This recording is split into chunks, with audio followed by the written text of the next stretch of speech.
এই ভিডিওতে আমরা নৌকা এবং স্রোত সংক্রান্ত একটি জটিল এবং গুরুত্বপূর্ণ সমস্যার সমাধান একটি ট্রিকের সাহায্যে সহজে করার চেষ্টা করব।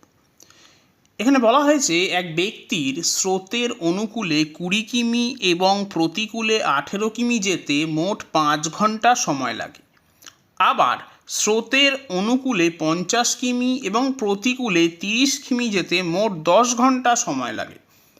স্রোতের প্রতিকূলে নৌকার বেগ ঘন্টায় কত কিমি তা নির্ণয় করতে বলা হয়েছে।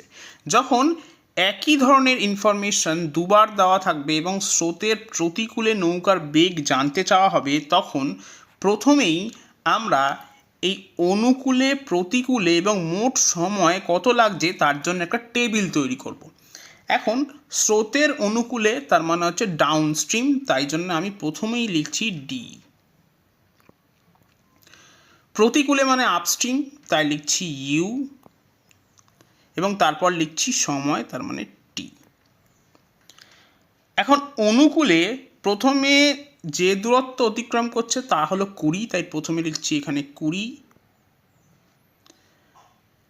প্রতিকূলের জায়গায় লিখছি 18 এবং সময়ের জায়গায় লিখছি 5।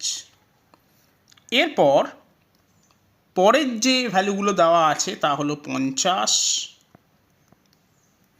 তারপর 30, তারপর সময় লাগছে 10 ঘন্টা। এখন যেহেতু স্রোতের প্রতিকূলে নৌকার বেগ অর্থাৎ আপস্ট্রিম ভেলোসিটি জানতে চাওয়া হয়েছে, তাহলে এক্ষেত্রে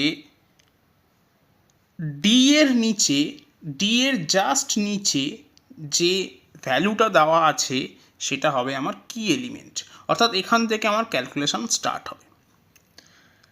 প্রথমেই আমরা এই 20কে গুণ করব 30 দিয়ে, অর্থাৎ কোনাকুনি থাকা সংখ্যা দুটো গুণ করছি।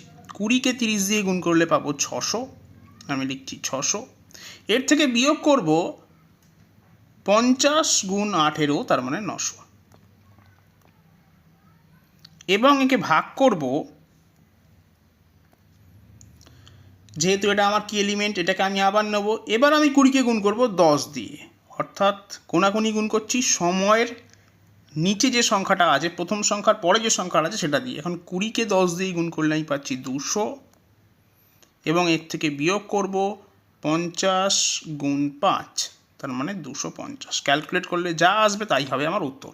তাহলে আমি পাচ্ছি এখান থেকে -300 ভাগ -50, তাহলে আমার অ্যান্সার আসছে 6।